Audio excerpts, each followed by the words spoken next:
Vous écoutez un message enregistré à l'église CVV Paris. Pour plus d'informations, visitez notre site internet cvvparis.fr.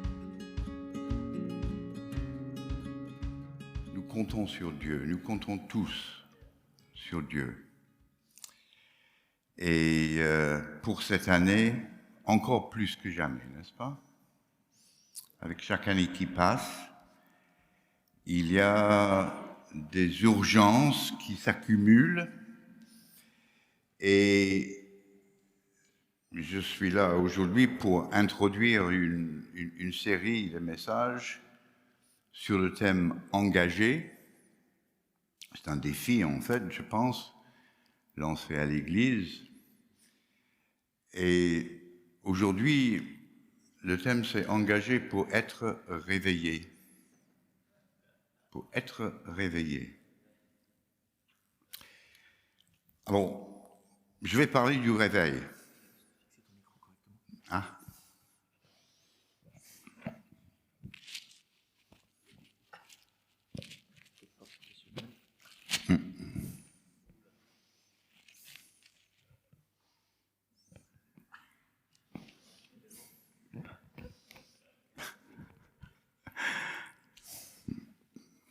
C'est très proche.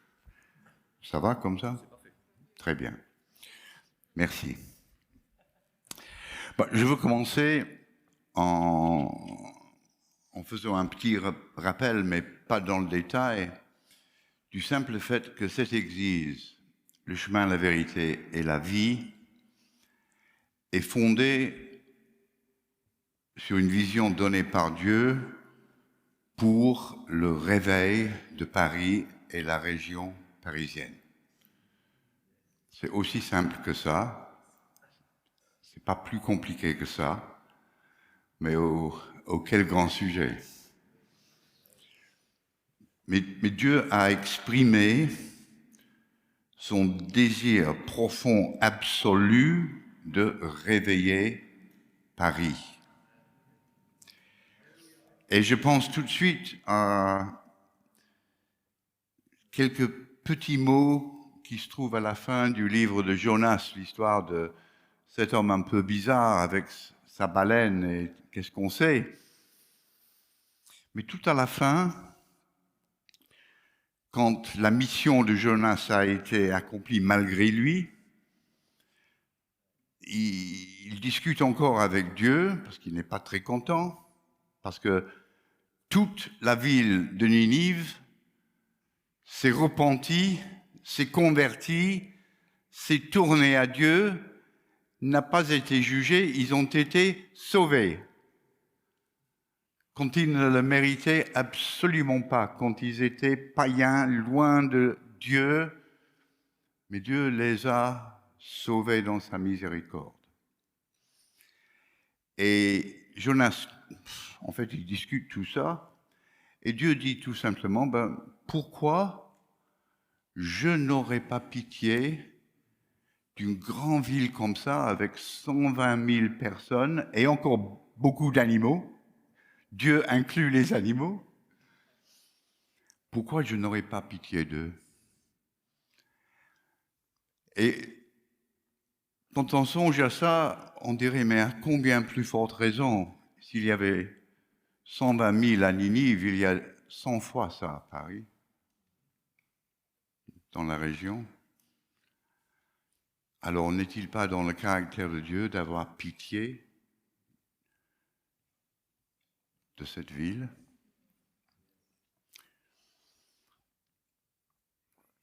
Et Dieu, en même temps, il a dit que cette Église a un rôle à jouer. Parce qu'il a donné la métaphore de déboucher un puits spirituel, qui n'est pas physique, mais qui est bouché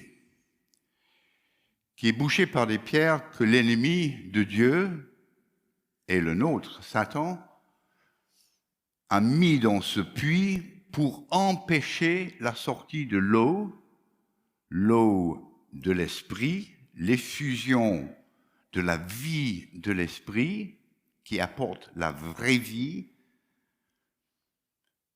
et que Dieu a mis dans ce puits pour la région de Paris. Et l'appel de Dieu à vous, parce que vous êtes aujourd'hui l'Église, c'est que vous avez ce puits à déboucher.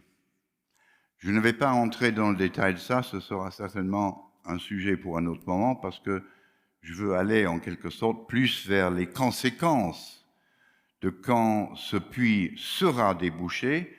Je veux qu'on ait une vision de ça, et une vision pour cela. Alors, il y a un verset qui introduit la notion, pour moi, de réveil. Ça se trouve en Ésaïe 63 et le verset 19. Et je le lis. « Oh, si tu déchirais les cieux et si tu descendais, les montagnes s'ébranleraient devant toi. » Maintenant, je vais le lire une deuxième fois, mais un peu d'une autre manière. Aïe, oh, si tu déchirais les cieux et si tu descendais, les montagnes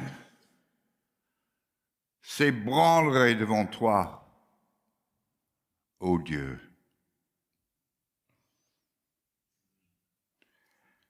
Il y a une différence entre comprendre quelque chose intellectuellement et le vivre avec passion. Et je pense que Dieu aime la passion, il recherche la passion, parce que lui-même, il est passionné. Dieu est un Dieu de passion. L'étendue de sa miséricorde, de son amour pour sa création, c'est une passion, c'est pas simplement cérébral, là, dans les cieux. Le cœur de Dieu est continuellement ému et profondément touché par ce qu'il voit dans sa création. C'est un Dieu qui vit des émotions très fortes, et je pense que nous ne pouvons même pas imaginer. Donc, un réveil, c'est quoi exactement? Bon, c'est ce qui est arrivé à Ninive. C'est une visitation de la puissance et de la présence de Dieu par le Saint-Esprit à très grande échelle. Vous savez, on mesure les séismes, les tremblements de terre par une méthode qui s'appelle l'échelle Richter, et c'est exponentiel. Chaque 0,1%, c'est 10 fois plus fort que le précédent. Donc à 3, ça remue un petit peu comme ça. À 6, mais à 9, c'est des centaines de fois plus fort, et tout s'écroule. J'ai habité à Los Angeles et je suis passé par quelques petits tremblements. J'ai vu les rideaux bouger, j'ai entendu des choses tomber dans la bibliothèque. Je n'ai jamais vécu le vrai Dieu soit loué.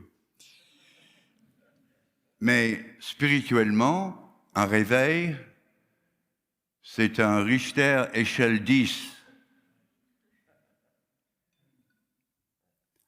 Ou disons, peut-être entre 8 et 10, parce que là aussi, il y a eu des petits réveils et il y a eu des énormes réveils. La réforme était un réveil, en fait, un mouvement de réveil qui des vagues dans tous les sens pendant des années et des années, mais qui a touché tout le christianisme. Là, c'est un force 10. Hein.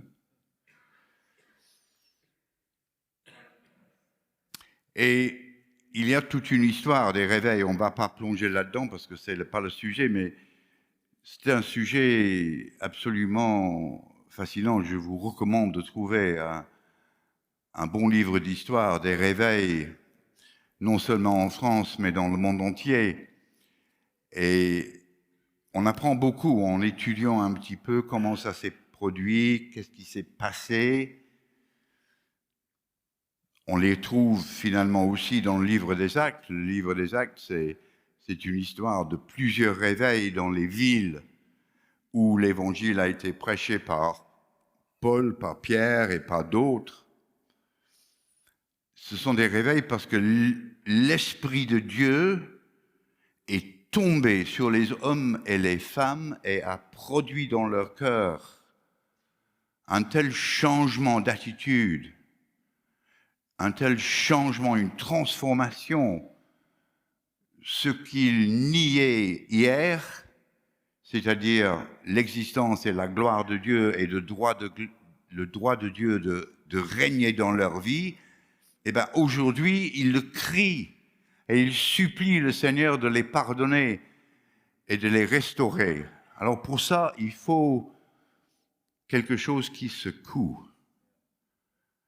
Mais seul le Saint-Esprit est capable de faire ça.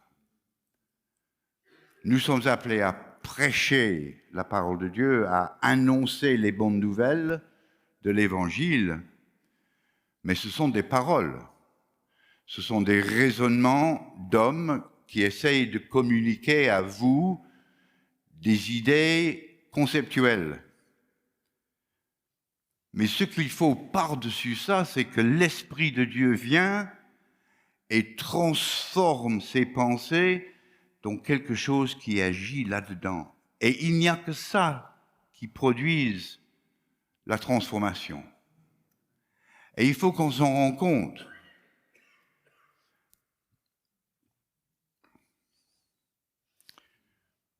Trois points sur le concept réveil. D'abord, justement, c'est une initiative souveraine de Dieu. Nous, on ne peut pas le provoquer. On ne peut pas le mériter. On ne peut pas l'organiser. On ne peut pas le prévoir. On ne peut pas mettre dans l'agenda.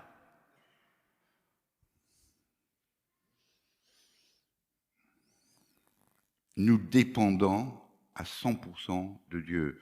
C'est ce que nous avons chanté, là, de manière prophétique. On a martelé, nous dépendons de Dieu, mais il est fidèle et il pourvoit. Mais il faut que nous, dans nos cœurs, qu'on dépende de lui. Deuxièmement, c'est toujours le Saint-Esprit qui convainc de péché, qui amène à la repentance, à un changement de direction totale dans nos vies et qui nous donne la foi, par la grâce, de pouvoir croire en l'œuvre finie de Jésus. Ce qui permet au Saint-Esprit, je dirais, de nous donner l'Esprit de Jésus en nous, ou en d'autres termes, de venir habiter dans nos propres cœurs et d'apporter avec lui la vie du ciel, la vraie vie, la vie éternelle. C'est une œuvre souveraine, ce n'est que lui qui puisse le faire. Et il le fait continuellement. Vous tous, j'espère, vous avez été touchés comme ça, vous avez vécu cela. Vous connaissez aussi des gens autour de vous qui ont vécu ça peut-être récemment. Vous avez eu l'occasion de pouvoir témoigner et vous avez vu des résultats. Bravo, vous avez pu témoigner, c'est nécessaire. Mais c'est le Saint-Esprit qui a produit le résultat de votre la conséquence et le fruit de votre témoignage. Et là, on est dans l'un de ces mystères profonds. Dieu est tout-puissant, Dieu est souverain, mais il a choisi aussi de nous inclure, les membres de son corps, les membres de l'Église. Il veut absolument nous associer à cette œuvre de rédemption. comme Jésus a dit, les pierres même, ils pourraient crier ma louange. Dieu pourrait faire chanter les murs. Mais il ne fait pas ça. Il veut que nous chantions. Il veut que son peuple l'acclame. Et il n'attend que ça. Et là, c'est ce qui le provoque en quelque sorte à agir. Pas par notre dessein, mais parce que c'est comme ça qu'il veut que ce soit. Et donc, ces moments de descente souveraine en puissance, c'est une révélation de la nature et du caractère de Dieu, de sa toute-puissance, de son amour, de sa compassion, de sa miséricorde, de sa grâce. La révélation d'un Dieu qui sauve, qui sort du pétrin et qui donne gratuitement le bonheur absolu d'être dans la présence d'un Dieu si bon, si bon, si bon pour toute l'éternité. Alors, c'est clair, j'espère, nous voulons un réveil. Nous voulons le réveil de Paris. Vous êtes d'accord? Oui, on est d'accord. Alors, est-ce qu'on peut faire quelque chose? On a dit l'homme ne peut pas faire ceci, il ne peut pas faire... Est-ce qu'on peut faire quelque chose? Je pense que l'enseignement de la Bible et la lecture de l'histoire nous dit que la réponse est oui. Ce qu'on peut faire, c'est prier. Et vous direz peut-être, oui, mais effectivement, j'ai compris ça. Et je le fais déjà. Très bien. Moi aussi, je le fais. Mais voilà, le truc c'est, oui, on le fait parfois avec ferveur, on le fait parfois d'une manière organisée dans une église, dans une ville, même dans tout un mouvement, c'est vrai. Alors pourquoi on ne voit pas encore le fruit de cela? Pourquoi on dirait, non pas que rien ne se passe, mais ce n'est pas ce que nous voulons, ce n'est pas ce que nous espérons, n'est-ce pas?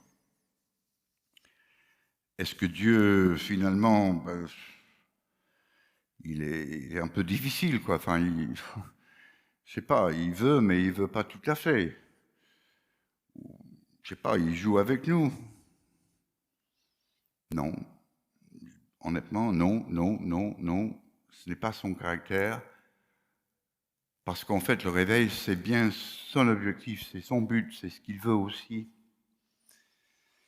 Et je pense à l'histoire du lépreux en Marc 1 qui s'approche de Jésus dans ses haillons, dans son misère horrible, la léprose. Et il vient vers Jésus et il sait qui est Jésus, en fait.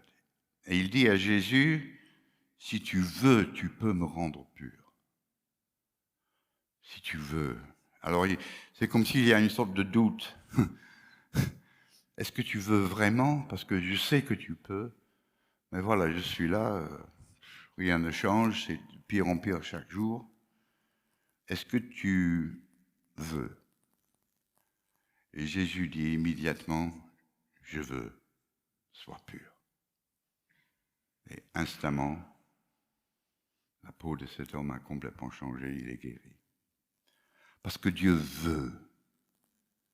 Et Dieu veut le réveil. Il ne faut pas qu'on s'en doute, il ne faut pas qu'on laisse ces petits questionnements, notre désir, notre impatience, notre absence de persévérance, parce que nous sommes comme ça. Il ne faut pas qu'on laisse cela insinuer le doute sur la volonté de Dieu. Parce qu'il y a une vérité simple. Dieu connaît nos cœurs et il lit plus profond que nos paroles et nos gestes. Il voit plus loin. Il connaît nos mobiles. Il sait exactement de quoi nous sommes faits. Et finalement, le désir de Dieu, ce n'est pas simplement d'envoyer son esprit pour un grand réveil, mais c'est aussi de faire en sorte que ceux qui le connaissent déjà se rapprochent de lui et deviennent de plus en plus comme Jésus, parce qu'ils sont si proches de Jésus qu'ils contemplent son visage pour être changés de gloire en gloire, comme enseigne Paul aux Corinthiens. Dieu veut que la relation entre chacun d'entre nous et lui soit beaucoup plus profonde et beaucoup plus dense, réelle, permanente.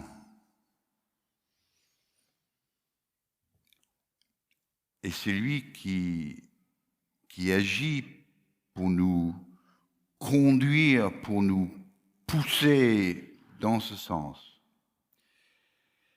Et il veut la passion.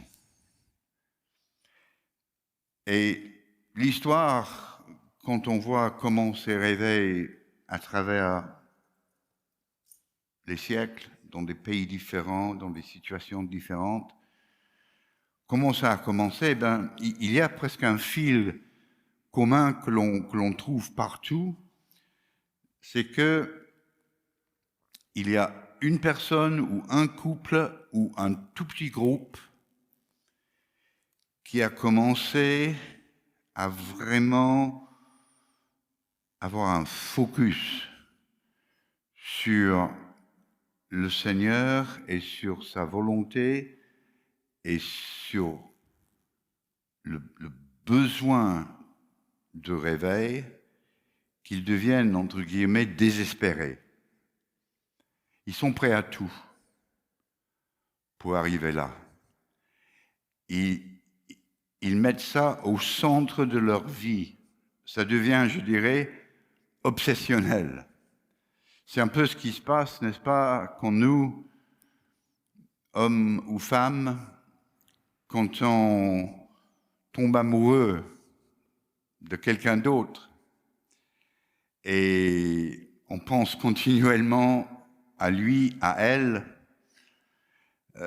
quoi qu'on fasse, on va au travail, on va au bureau, on fait son truc habituel, mais derrière la tête, il y a toujours cette autre personne. On attend que la possibilité le soir de les retrouver. Si on est séparés longtemps, on est tout décousu. C'est ça, tomber amoureux, n'est-ce pas? Et c'est ça la passion. Et je pense que Dieu veut quelque chose un peu similaire de ça. C'est peut-être une métaphore un peu de comment Dieu aimerait que l'on soit, mais de manière aussi soutenue. En tout cas, que parmi toutes les autres choses de la vie qui sont en elles-mêmes parfaitement légitimes, je ne suis pas en train de dire qu'on néglige nos familles, qu'on néglige notre travail, qu'on n'a pas le droit de prendre des vacances. Je ne suis pas en train de dire ça. Je dis simplement qu'il y a une façon de vivre tout en faisant mettre au boulot dodo tous les jours, mais où Dieu est au centre des choses. Et c'est ça que Dieu veut qu'on retrouve et que l'on vit, individuellement et en groupe, de manière à ce que on exprime vers Dieu ce cri de passion, Seigneur, descends des cieux, déchire la voile. Alors, elle est déchirée dans un sens, dans le sens très important sur le plan personnel, parce qu'il n'y a plus de voile entre individuellement nous et le Seigneur. Ça fait partie du miracle de la croix et de la résurrection. La voile a été déchirée. Mais c'est aussi vrai, et on trouve des paradoxes un petit peu partout. C'est vrai que cette voile-là, qui séparait, est déchirée, mais il y a quelque chose, en tout cas, qui fait que la puissance qui est présente dans le ciel, dans les lieux spirituels où Dieu habite, ça n'arrive pas à nous toucher de cette manière que dans des circonstances spécifiques. Mais il y a un problème. Enfin, moi, je trouve qu'il y a un problème. Je peux vous inciter, je peux vous exhorter à être passionnel, mais je pense que c'est vrai que on ne peut pas fabriquer la passion. Il n'y a pas un bouton que l'on peut tourner et pof, voilà, oui, d'accord, Seigneur. Bon, non, ça ne marche pas comme ça. Nous n'avons pas la capacité de gérer nos émotions de façon à créer de vraies émotions. Si on essaie, c'est faux. C'est pas la vraie. Et de toute façon, ça ne dure pas. Parce que c'est un effort tellement colossal et c'est bidon. Donc on ne peut pas.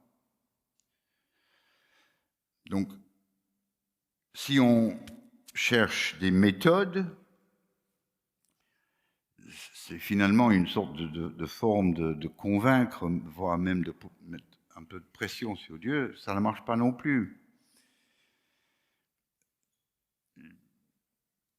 Si on dit oui, d'accord, on a compris, on va organiser des grandes séances de prière, très bien, mais c'est pas sûr que simplement organiser plus de réunions de prière va faire l'affaire, parce que assister physiquement à des réunions et prononcer des paroles, c'est pas vraiment de ça que l'on parle.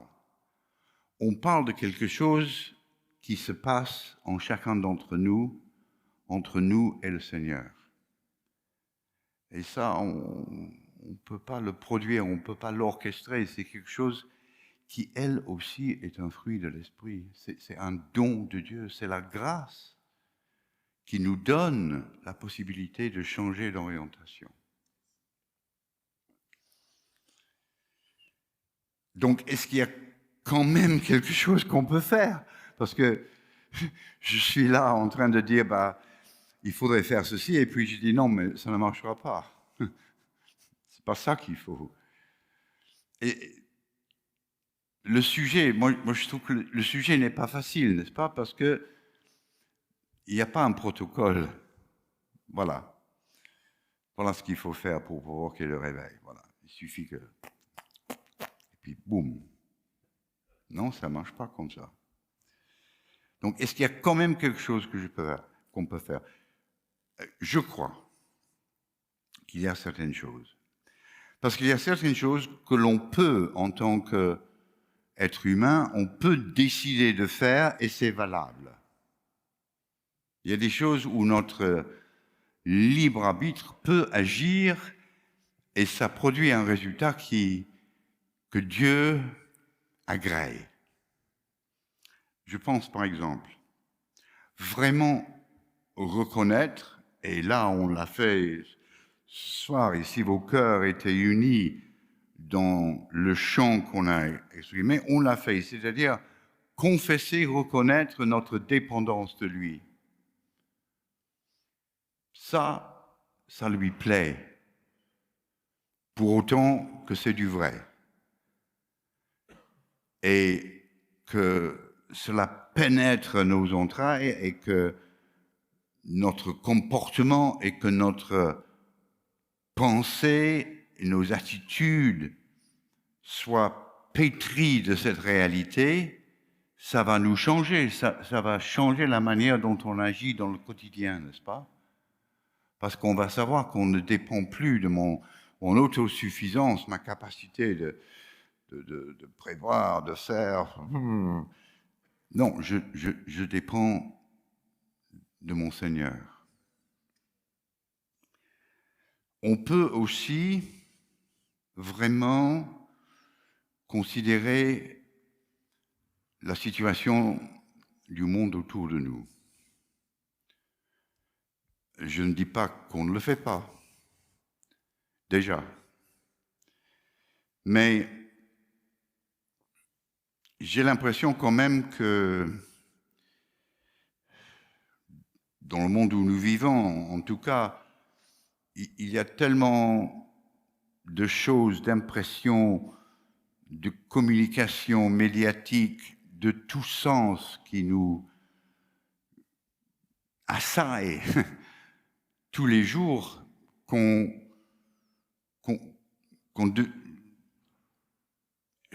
se protège de tout ça un petit peu. On devient un peu insensibilisé. Je pensais, parfois il y a des annonces, des publicités, par exemple pour les organismes qui cherchent à apporter de l'aide dans les famines. Il y a toujours, quelque part dans le monde, des famines terribles. Alors on produit des photos des pauvres gamins qui sont émacérés, etc. Et ça vous touche au cœur. Sauf que quand vous les voyez toutes les semaines, au bout d'un certain moment, vous tournez la page, vous cherchez ce qui est sur la télé cette semaine, enfin je n'en sais rien, vous passez, l'image n'a plus d'impact. Ce n'est pas qu'on est indifférent exactement, mais ça n'a plus d'impact. Et je pense que c'est un peu ça. Parfois, on passe à travers Paris et il y a toutes ces foules partout, les gens qui grouillent partout. Et la très, très grosse partie de ces personnes ne sont pas sauvées. On le sait.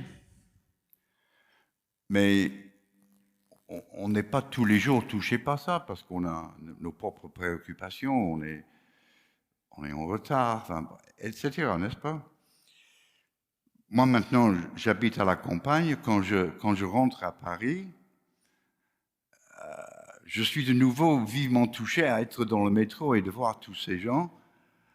Je ressens de nouveau quelque chose. Quand j'habitais ici, ce n'était pas tous les jours que je ressentais ça, n'est-ce pas?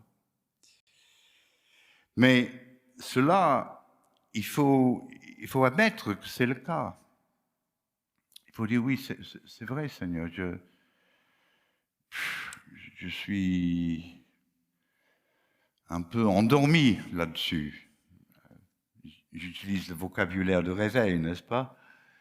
Je somnole un petit peu, je navigue et j'ai besoin d'être réveillé. J'ai besoin d'être réveillé. Ouvre mes yeux pour que je vois les choses telles que toi tu les vois. Et j'admets que ça donne une dureté de cœur. Ça, c'est un concept biblique. La Bible parle pas mal de dureté de cœur. Quand on ne voit pas les choses telles qu'elles sont vraiment, quand on ne ressent pas les choses et quand on n'écoute plus la voix de Dieu lui-même. On met ça de côté, on continue avec sa vie comme on veut. Ça nous appelle à la repentance. ça nous appelle à prendre conscience de l'état dans lequel on est. Et je ne dis pas que c'est le péché profond, c'est pas ça, mais il est tellement facile de descendre dans une sorte de somnolence, apathie, dans le train-train de la bonne vie chrétienne. Mais Dieu veut changer nos cœurs. Il veut nous réveiller d'abord. Il ne va pas réveiller Paris avant de nous réveiller d'abord. Et ça, je pense que c'est vrai. Ça passe par nous. Et vous?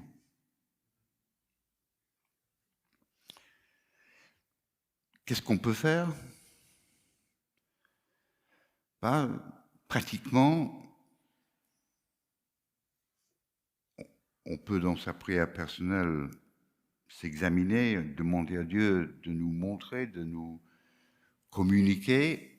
Et je dirais, il y a une chose, je trouve que les psaumes sont remarquables dans leur façon d'exposer les cœurs de ceux qui ont composé ces chants, ces poèmes, parce qu'ils crient vraiment à Dieu parfois du plus profond, et ce sont des choses qui peuvent vraiment, avec la puissance de l'esprit, qui peuvent nous toucher.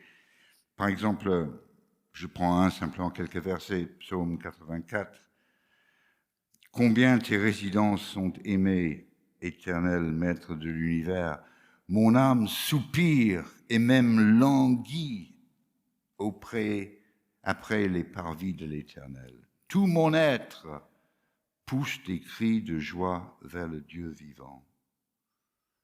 Je soupire après tes autels, mon roi et mon Dieu. » Alors, si on médite sur ce genre de texte, je pense que l'Esprit de Dieu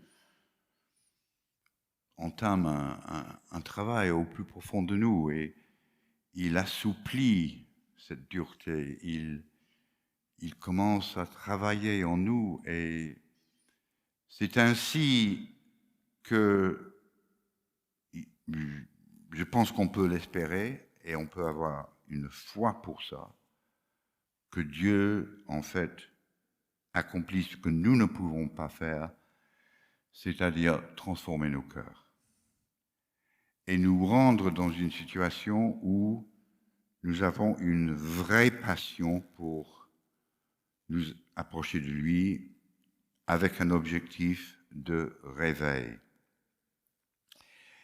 Je dirais, bon, tout ça, c'est un enseignement classique où c'est pas peut-être des grandes révélations, mais je pense qu'il y a deux choses spécifiques qui s'appliquent particulièrement à cette situation, à notre situation aujourd'hui dans l'Église, le chemin, la vérité et la vie.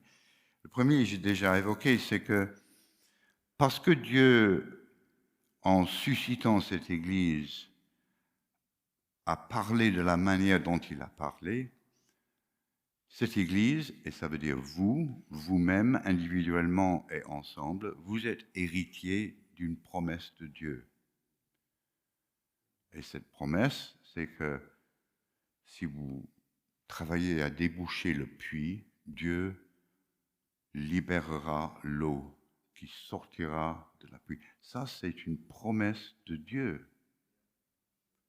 Et Dieu ne ment pas.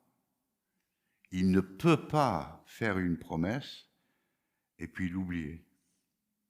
Il est obligé de tenir parole de par sa nature et sa sainteté. Et donc, vous êtes les héritiers de cette promesse. C'est dans votre compte bancaire spirituel. Faites des chèques là-dessus.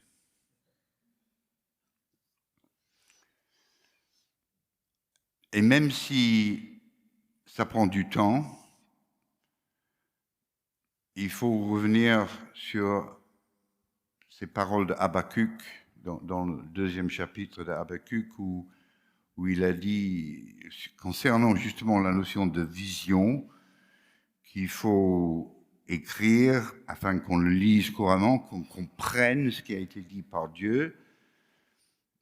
Habakkuk a écrit, c'est une vision qui concerne un moment fixé, elle parle de la fin, elle ne mentira pas, et si elle tarde, attends-la, car elle s'accomplira certainement. Habakkuk 2, 2. Donc, il y a de l'espoir là-dedans. Il y a une promesse certaine. Et puis, il y a un deuxième facteur que j'ai pensé découvrir un peu moi-même en passant dans une période avant Noël. Je travaillais un peu la question, il y avait cette notion de réveil, mais il y avait aussi, je travaillais la question de la résurrection. Vous direz, avant Noël, c'est pas habituel, c'est une autre période de l'année où on pense à la résurrection. Oui, mais c'était comme ça. Et j'avais l'impression qu'il y avait si j'ose dire, une clé dans tout ce qui est dont la réalité de cet événement extraordinaire qui est la résurrection de Jésus. Et que c'était une clé parce qu'il y avait dans la compréhension et, je dirais, l'internalisation de tout ce qui est dans la réalité de la vie nouvelle que Dieu a libérée en ressuscitant Jésus, non simplement à vivre encore 50 ans, comme lui-même Jésus a fait par exemple pour Lazare, mais dans une vie éternelle, d'une autre substance, d'une autre nature que ce que nous avons tous connu jusqu'à présent en tant qu'être humain. Dieu a manifesté la vie qu'il y aura dans l'éternité en le donnant d'abord à son Fils Jésus comme le premier ressuscité des morts qui ne mourra jamais. Et donc, ce concept, cette réalité de résurrection, c'est quelque chose d'absolument essentiel. Et j'ai eu l'impression que souvent, dans les milieux bibliques, évangéliques, je ne critique pas, mais c'est une réflexion.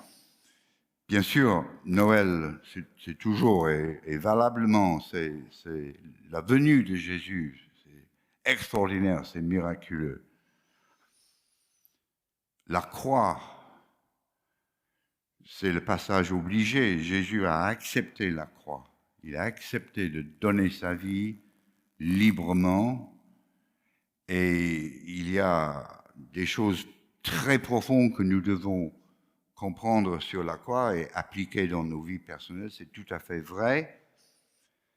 Mais souvent, c'est là où on met l'emphase.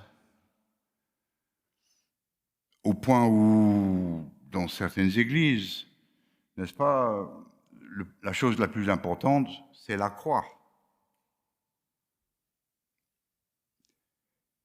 Paul a dit que si Jésus n'avait pas ressuscité, c'est pas la peine. On est toujours dans nos péchés. Donc oui, la croix est absolument essentielle. Mais sans la résurrection, la croix est un temps de torture impensable qui a amené le jugement de Dieu sur un homme, mais qui par la suite est mort. Bon. Et Paul dit, si ça s'arrête là, nous sommes parmi les gens les plus malheureux. parce qu'on a mis notre espoir sur une fausse piste. Mais gloire à Dieu, ce n'est pas une fausse piste, parce qu'il est ressuscité. Il est réellement ressuscité. Donc, cette résurrection, c'est l'événement le plus extraordinaire dans toute l'histoire de la création du monde, où la mort, telle que nous le connaissons, a été définitivement vaincue,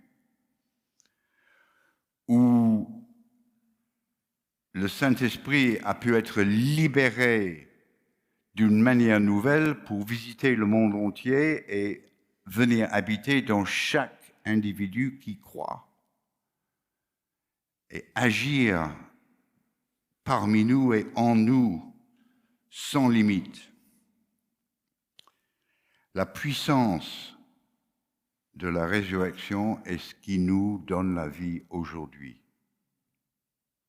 Parce que le Saint-Esprit est celui qui a ressuscité Jésus des morts et c'est lui qui habite en chacun d'entre nous si nous sommes nés de nouveau.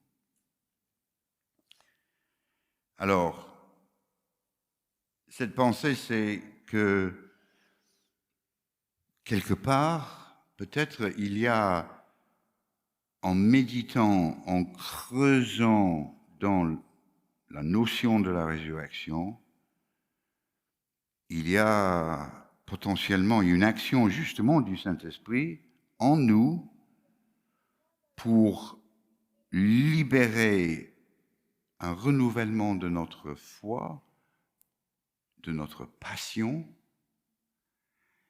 et de nous faire entrer donc commencer à prendre ce chemin qui est le chemin de la passion d'amour pour Dieu et ce que Dieu veut faire parmi nous et autour de nous et au-delà, dans un tremblement de terre spirituel tellement puissant que le monde entier le saura. Et c'est possible. Et c'est aussi gigantesque que ça. Mais il faut que ça commence quelque part, n'est-ce pas? Et moi, je suis convaincu que dans la pensée de Dieu, dans le dessein de Dieu, je ne dis pas ça de façon élitiste, je ne dis pas qu'on est le seul concerné. Chaque groupe, chaque église peut avoir sa propre révélation du rôle que Dieu veut qu'il joue. Mais cette église a reçu quelque chose de très spécifique et Dieu nous invite, je dis bien, à encaisser cette promesse, de signer des chèques de foi et de faire ce que nous pouvons faire. C'est peut-être limité parce qu'il y a tellement de choses qui dépendent totalement de Dieu, mais ce que Dieu veut, c'est qu'on fait ce qu'on peut. Pas plus, mais pas moins.